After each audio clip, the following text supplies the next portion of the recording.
তো বন্ধুরা তোমরা কি ভিডিওটা ভালো করে দেখো, তারপর আমরা এর ফানি কমেন্ট পড়বো। আচ্ছা দাদা, এই যে তুমি ভাইরাল হয়েছো, ওটা কি সেল বেড়েছে?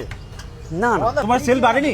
না না, কোনো সেল বাড়েনি। কি বলছো এগুলো? 25 বছর আগে আমার যেমনি ছিলাম, 25 বছর আগেও তাই আছি। তার মানে ভিডিও দেখে কেউ আসে না? কেউ আসে না। কেউ আসে না? তোমাদের মতো কিছু ভিখারি ফুড ব্লগাররা আছে ভিডিও করে। কি বললে? তোমাদের মতন কিছু ফুড ব্লগাররা আছে ভিখারি, যারা হারামে লিম্বুতে খেতে আসে। মানে আমরা ফ্রিতে খেতে আসি? ডেফিনেটলি। কি আমরা ফ্রিতে খাবো? তোমাকে কে বলছে? ওই যে তো এর আগে তো তুই অফ ক্যামেরা তোমাকে চাইলে ফ্রিতে। আমি ফ্রিতে ও এখন অন ক্যামেরা যেগুলো তাই, হ্যাঁ অফ ক্যামেরাতে চাইলে সোদা চারটে পড়া দাও তো পয়সা দেবো না। মানে तो चलिए शुरू करते हैं। সঠিক বলেছে।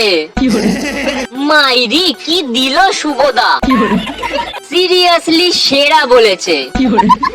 এতদিনে একটা ঠিকঠাক দোকানদার দেখলাম, ভিখারি ফুড ব্লগার, দারুণ দিয়েছে। কি দিল 5 টাকা কিলো। এদের ভিখারি বললে কোনো পাপ হবে না।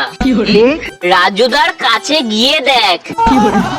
দারুণ দিয়েছো দাদা, তোমার সৎ বলার সাহস আছে। ঠিক বলেছো। অনেকটা এমিওয়ে বান্তাইয়ের মতো দেখতে।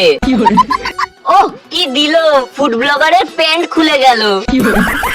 একদম ঠিক বলেছে, ভিখারি বলার পরেও কতটা নির্লজ্জ হলে দাঁড়িয়ে তক্ক করে। লজ্জা লাগা দরকার। ফুড ব্লগার ঘাউ ঘাউ ঘাউ ঘাউ। ঠিকই বলেছে, তোদের ব্যান্ড করা উচিত।